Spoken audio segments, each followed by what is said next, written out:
दरम्यान शरद पवार आणि अजित पवार काका पुतण्यामध्ये आरोप प्रत्यारोपांच्या फैरी चढत असतानाच आता अजित पवारांचे पुतणे रोहित पवार यांनीही यामध्ये उडी घेतली आहे। जेलमध्ये जाण्यापेक्षा अजित पवारांनी भाजपसोबत जाणं पसंत केल्याचा आरोप रोहित पवारांनी केलाय।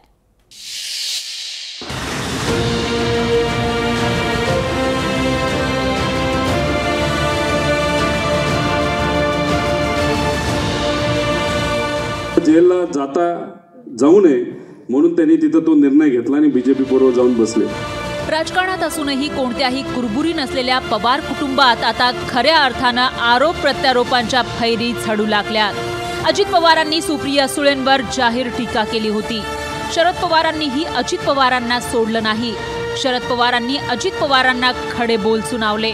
आता या गृहयुद्धात रोहित पवारांनी उडी घेतली आहे। जेलमध्ये जाण्याऐवजी अजित पवारांनी भाजपसोबत जाण्याचा पर्याय निवडल्याचा घणाघात रोहित पवारांनी केला।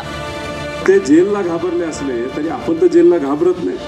आपण तयारी दर्शवली, तुम्हाला जी काही कारवाई करायची ती करा, आम्ही काय कोणाला घाबरत नाही। आणि खऱ्या अर्थाने आम्ही मराठी माणसं म्हणून स्वाभिमानी जगणारी माणसं आहोत। मग तुम्ही बरं आधी बीजेपीच्या विरोधात बोलत होता ना, आता कारवाई झाल्यानंतर त्यांच्यावर सत्तेत गेला आणि सत्तेत गेल्यानंतर तुम्ही साहेबांच्या विरोधात बोलायला लागला। महाराष्ट्राच्या अस्मितेसाठी 84 वर्षांचे शरद पवार लढतायत। मग आपण पळून जाऊन कसं चालेल असा सवालही रोहित पवारांनी उपस्थित केला। भाजपसोबत जाण्याची आपल्याला ही ऑफर होती असा दावा रोहित पवारांनी केला। भाजपची ऑफर कधीच स्वीकारली नाही असंही रोहित पवारांनी सांगितलं। माझ्या बाबतीत बोलायचं झालं तर मलाही काही प्रमाणात ऑफर असतील ना, आणि मग आज सत्तेत जाऊन तिथं आपली स्वतःची कामं करून घेणं हे आमच्यासारख्याला सोपं असताना सुद्धा आज का आपण संघर्ष करत आहोत? कारण आदरणीय पवार साहेब 84 वय असताना सुद्धा महाराष्ट्राच्या अस्मितेसाठी तिथं लढायला तयार आहेत। आणि मग ते जर तयार असतील तर आपण पळून जाऊन कसं चालेल?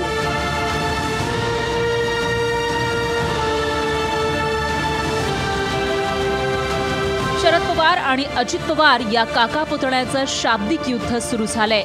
आता या युद्धात अजित पवारांचे पुतणे रोहित पवारांनी उडी घेतली आहे। अजित पवारही रोहित पवारांना उत्तर दिल्याशिवाय राहणार नाहीत, हेही तेवढंच खरंय। सुशांत डुमरे, लोकशाही मराठी, पिंपरी चिंचवड। लोकशाही मराठी ऐका, पहा, जागरूक रहा।